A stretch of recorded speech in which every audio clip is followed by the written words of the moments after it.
السلام عليكم ورحمة الله وبركاته.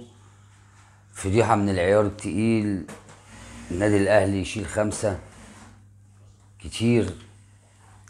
كنا احنا اتكلمنا، انا اتكلمت الفيديو اللي قبل اللي فات قلت كده، قلت دي فرقة تقيلة. النادي الأهلي يحاول انه يطلع بشكل كويس قدامها، بس مش 5 يا مستر كولر. انت بتلاعب الفرقه دي وشايفها كويس، ما ينفعش العبها بالاسلوب ده، ما ينفعش افتح الملعب معاها. رقم 1. وبعدين دخل فيك جون في اول 3 دقايق وقدرت تتعادل. كنت قابل واشتغل على المرتده. هتقول لي فرقه كويسه، انا عارف انها فرقه كويسه، نتفرج عليهم. الاهداف بس يعني اللي ما اتفرجش على الفرقه دي، يعني اتفرجنا عليهم كويس. اللي ما اتفرجش على الفرقه دي، الاهداف بس بتقول ان هم فرقه امكانياتهم عاليه جدا. تصويب شغالين، تمرير شغالين، مهاره شغالين. ده راجل جايب جون من 35 يارده. فانت مستر كولر ادارت المباراه بشكل مش كويس. يمكن عندك السبب الاكبر في ان النادي الاهلي يخسر النتيجه دي كتيره على النادي الاهلي. لما انا ابقى رايح وعارف ان انا بلاعب فرقه اعلى مني بكتير، ما ينفعش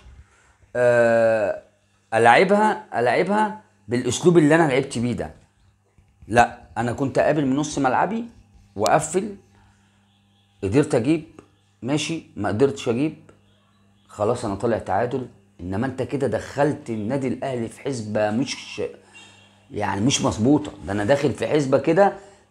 هل يا ترى سان داونز هيتعاطف مع الهلال ويعمل دروم مع الهلال؟ ده لو النادي الاهلي كسب الهلال، يعني النادي الاهلي عايز يكسب الهلال وسان داونز يكسب له الهلال بالطريقه دي. ما هو الهلال عنده 9 بونت وفاضل له ماتشين. هنقول خسر من النادي الاهلي، فاضل له ماتش. لو خد بونت من سان داونز والنادي الاهلي يكسب الهلال ويكسب القطن، يبقى بقى عنده 10 بونت. هيدخلوا بقى في حسبة مواجهات مباشرة واهداف، ودخلنا في ليلة صعبة قوي. فهارد لك للنادي الاهلي، ويركز المباراتين الجايين. وعايزين نبارك لنادي في نادي فيوتشر ونادي بيراميدز. بيراميدز كسب، وفيوتشر كسب الجيش الملكي. قلب المجموعه خالص، ماشيين كويس بصراحه الاثنين، بحكم ان هم خبراتهم مش عاليه قوي في افريقيا. بس النادي الاهلي حاجه تحزن بصراحه. احنا نزعل لما النادي الاهلي يشيل 5 كتير قوي. 5-2 نتيجه تقيله على النادي الاهلي. اخسر 3-2، بس انا عارف انها فرقه كويسه. انا عن نفسي عارف انها فرقه كويسه، والفرقه دي اللي قابلها هتعجنه كوره. ده فظاع بصراحه.